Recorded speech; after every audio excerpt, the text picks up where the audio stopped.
Nacido en un país donde el color de la piel marcaba el destino de uno, pasó toda su vida luchando por un país en el que todas las gentes fueran iguales.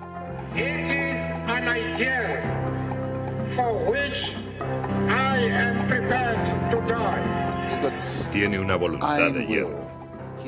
Fija en su mente hacer algo y se vuelve inquebrantable. Durante 27 años continuó su lucha desde detrás de los muros de la cárcel. Se hizo como el acero.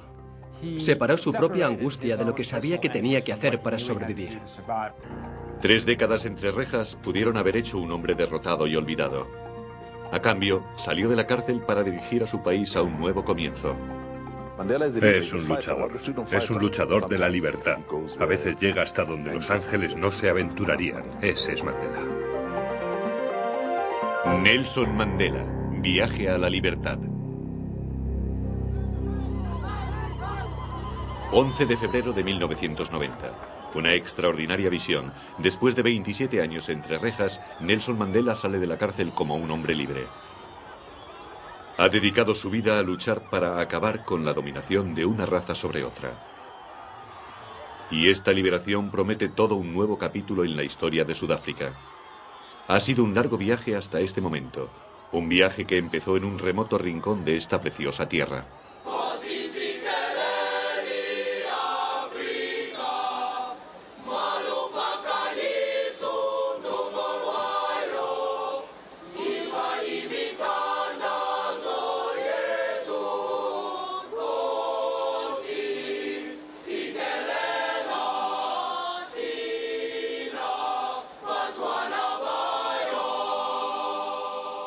La región de Transkei de Sudáfrica es una tierra aislada de ondulantes colinas y chispeantes arroyos a lo largo de la costa del Océano Índico.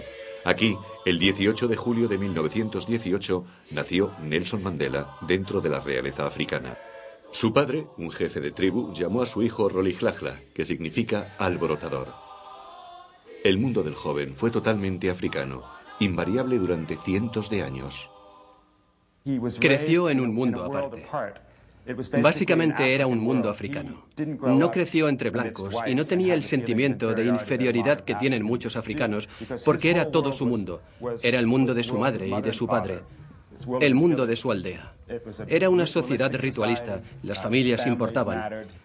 Era un vaquero. Iba a pastar el ganado por las mañanas.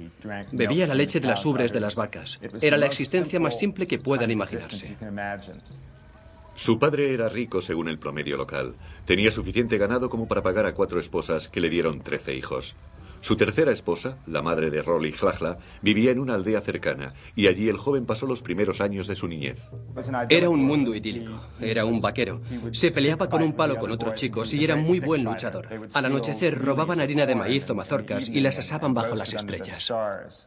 Pero existía otro mundo más allá de esa aldea, el mundo de los blancos, del que el muchacho sabía lo suficiente para temerlo. Él, siendo niño, veía a los blancos como dioses que venían desde otro lugar que él no conocía y que ocasionalmente les visitaban y les miraba con temor y respeto, porque veía la forma en que los mayores e incluso su padre trataban a los blancos, y supo, de la forma que intuyen los niños, que algo ocurría, algo que le daba un poco de temor y de miedo. Rolihlahla tenía solo 7 años cuando ese mundo blanco le causó un fuerte impacto. Su maestro negro decidió que necesitaba un nombre más conveniente para la sociedad blanca. En su primer día de clase, el maestro le preguntó su nombre y él dijo: "Me llamo Rolihlahla Mandela". Y el maestro se revolvió un poco y dijo: "Bien, yo te llamaré Nelson". Aquella noche, cuando llegó a su casa, le dijo a su madre que su nuevo nombre era Nelson, y su madre no fue capaz de pronunciarlo, así que mucho menos llamarle así. Pero en el colegio y en el mundo blanco, a partir de entonces, se llamó Nelson. Para Nelson, la idílica vida de niño de aldea terminó bruscamente cuando solo contaba 9 años. Su padre murió y fue separado de su madre para vivir en el gran lugar, bajo la custodia del regente, el que dirigía el destino de los Tembu, donde crecería para ser un dirigente. Para él fue como la ciudad Esmeralda, el país de Oz. Fue fantástico. Iba más allá de su imaginación lo grande que era ese lugar. Allí era donde era el rey, el regente. Vivía, y él fue allí y se quedó, ya sabes, asombrado de aquella grandeza. El gran lugar era el centro de la vida de los Tembu. Cuando tenían que resolverse asuntos, los jefes de las zonas lejanas se reunían aquí para encontrarse con el regente. Y Nelson observaba todo esto con admiración y respeto, porque todos esos jefes eran grandes hombres, eran muy elocuentes y fuertes. Y cuando tenían estos encuentros, cada uno de ellos hablaba por turno. Muchos de ellos criticaban al regente severamente y a Nelson como niño le sorprendía mucho, y eso se convirtió para él en un símbolo de lo que debía ser una democracia. El regente crió a Nelson como a su propio hijo y le encaminó para ser un consejero del nuevo rey. Para su educación, Nelson fue enviado a un internado de élite. Cuando terminó el internado le mandaron a la Universidad de Fort Hare, el Harvard de los negros de Sudáfrica. Allí se enfrentó con su primer dilema moral. Fue elegido como representante de los estudiantes en una votación que él consideraba injusta. Cuando rechazó el puesto, fue expulsado. El asunto fue de gran relevancia, pero Nelson lo vio como una cuestión de principios y no cedió. Su inquebrantable determinación por seguir su sentido de la justicia le caracterizó el resto de su vida. A la edad de 21 años, Nelson regresó a Transkei y descubrió que el regente le había buscado una novia. Nelson se sobresaltó. No estaba preparado para una vida de matrimonio, ni tenía intención de casarse con una chica local, así que se marchó a Johannesburgo. En 1941, Johannesburgo le abrió los ojos sobre la auténtica Sudáfrica. Aquí existía un mundo de injusticias debido a la separación de las razas. Era un mundo al que nunca antes tuvo que enfrentarse. Realmente creo que la eliminación y la relativa protección del principal peso del racismo de los blancos le habría salvado del impacto decisivo que el impacto psicológico que muchísimos negros sudafricanos sufrieron en su época. En 1941, Sudáfrica no era solo un país de africanos dirigido por blancos. Era un país en el que los africanos se veían forzados a enfrentarse a su disminuido estatus cada día de su vida, de la mañana a la noche. La separación de los blancos definía totalmente la vida de los africanos, desde el hospital donde nacían hasta el autobús que les llevaba a casa en la ciudad donde vivían o a la escuela donde acudían.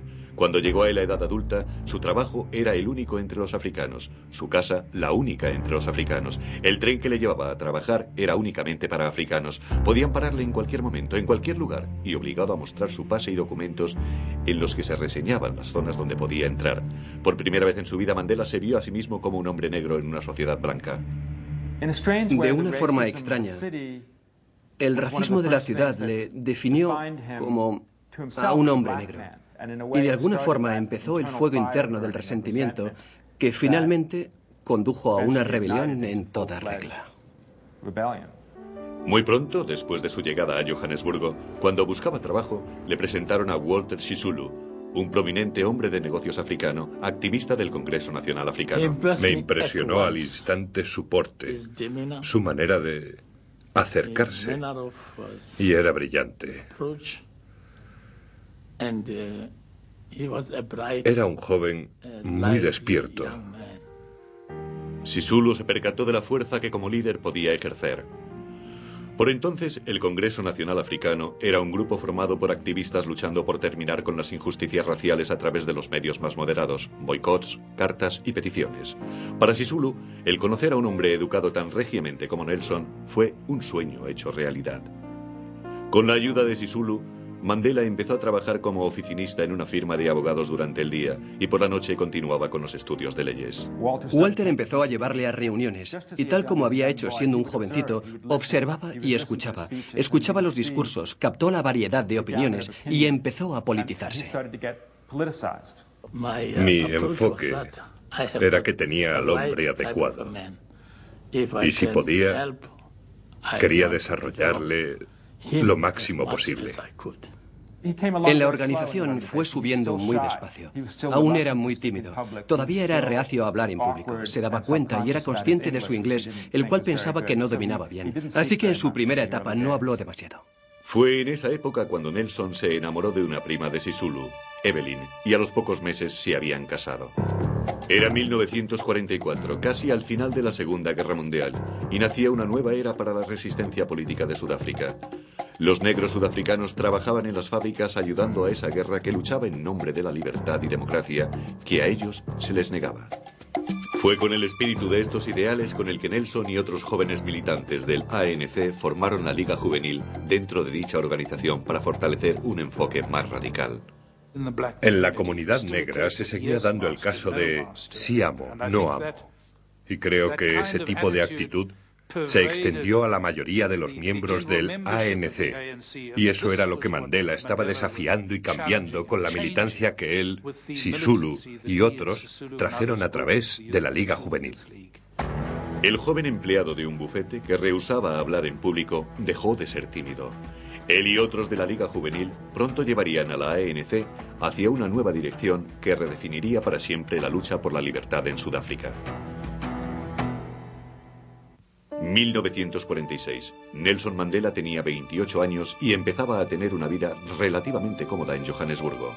Nació su primer hijo, un varón, y por primera vez tenía una casa en propiedad y podía disfrutar de una vida normal y feliz. Pero no iba a durar. La vida estaba a punto de cambiar para cada uno de los negros sudafricanos.